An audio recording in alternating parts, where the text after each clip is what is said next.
Hi everyone, this is Krishna Vandanapu, a business applications MVP and a Microsoft certified trainer. Welcome to my channel. In today's video, we will be discussing about what is a developer environment in Power Platform, why should I know about it, what is new, and what are the advantages and limitations with developer environment in Power Platform. If you have not subscribed to my channel, this is the best time to subscribe to get all the latest learnings and updates in Power Platform. Before we go any further, first let us understand what are all different environments in Power Platform. As per Microsoft, they have production, default, sandbox, trial, developer, and Microsoft Dataverse for teams. All we see by default is a default environment as and when we get access to any Power Platform environment. In today's video, we will focus how we can set up developer environment and why I should know about it. As the name says, developer environment, a developer environment can be created by user who have developer plan license. What is developer plan license here? Is it a additional license user had to purchase?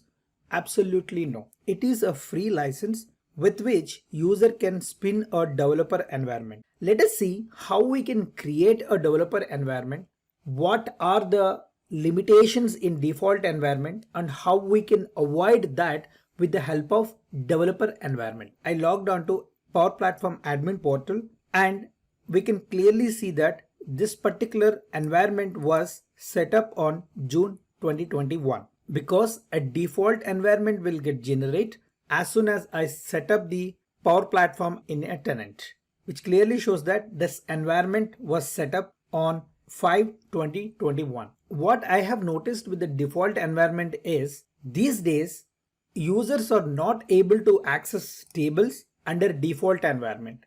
When I click on tables, it is taking me to solutions and it is asking me to create a new environment. In the past, we were able to access all the default tables as and when we get a default environment in Power Platform, but it is no longer available.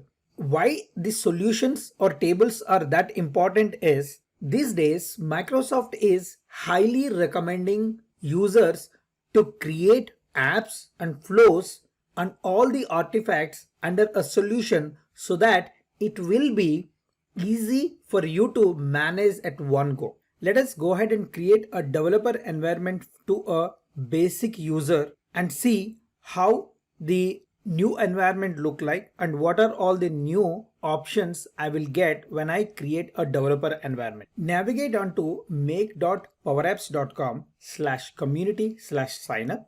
When you go there, it will ask you to select your country because it will set up a new developer environment for this user. It clearly shows the user to which it is creating this developer environment. I'm going to select my country as United States and say accept. Once I click on accept, it immediately creates a developer environment for this particular user and it will name this environment as David John's environment. There you go. And if I go to my admin center, I can see a new environment created with the name John, which is a developer environment and it's created just before.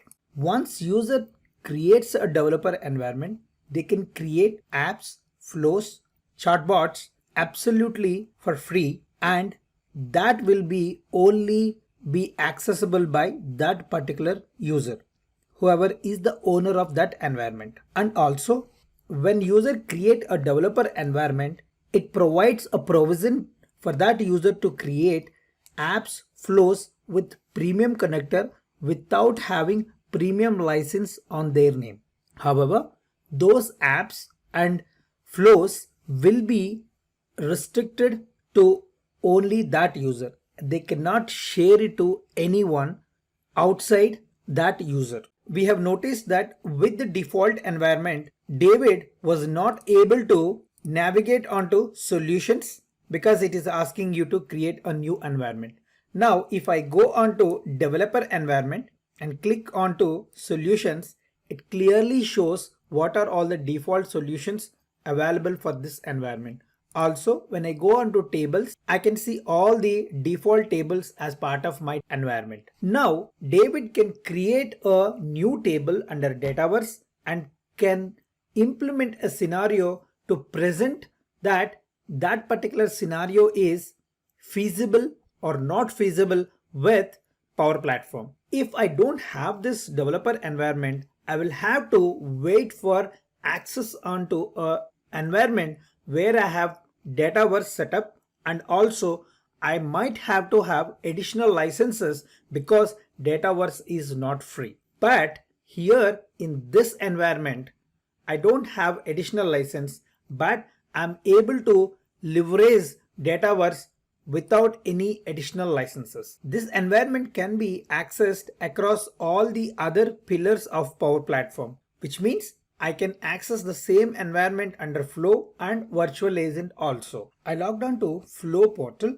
When I go to Flow portal, under environments, I can see the David's environment clearly.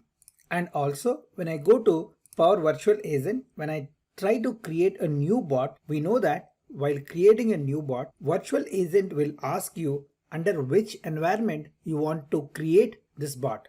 When I click under environments, I can see David's developer environment clearly. This is how I can create a developer environment at one go and leverage that developer environment across all the other pillars of Power Platform. Let us look at advantages and limitations with this environment. The first advantage is user can create developer environment without being admin on the Power Platform. Advantage number 2. In developer environment, user can create apps and flows leveraging Dataverse though they don't have Dataverse license on their name. Not only Dataverse, they can create connections to any premium connector without having premium license on their name, because this is only for the developer to ensure that particular scenario works or not. However, once the scenario is proven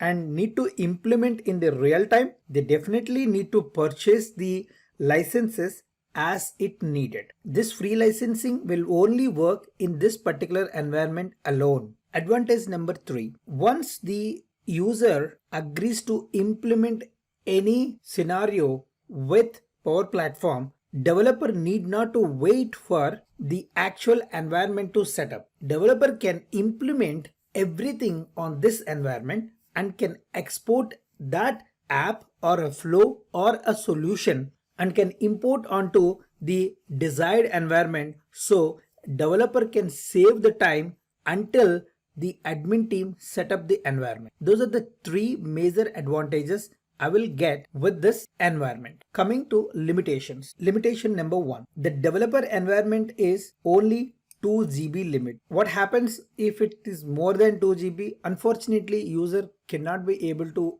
create any new artifact unless they clean something under their environment. Limitation number 2. A user can create only one developer environment per tenant. They cannot create more than one environment, as it clearly shows here. Currently no to create multi-developer environment on the same tenant. Limitation number 3. Once the developer environment is deleted by the admin, there is no way I can restore the environment, which means whether it is accidental click or intentionally deleted by the admin, that environment cannot be restored. However, if that user access the Power Platform, any pillar, whether it is a Power App, Power Automate, Power Virtual Agent, the developer environment will get generated automatically, but the environment will be absolutely empty. What is coming new is Microsoft is planning to allow user to create multi-developer environment to support ALM, Application Lifecycle Management. I hope you liked and learned how to create a developer environment in Power Platform. If you like this video, hit like, add your comment, subscribe to my YouTube channel for all future notifications. Here is my contact. I'm highly available in Twitter and LinkedIn. You can reach me anytime. Have a nice day. Thank you.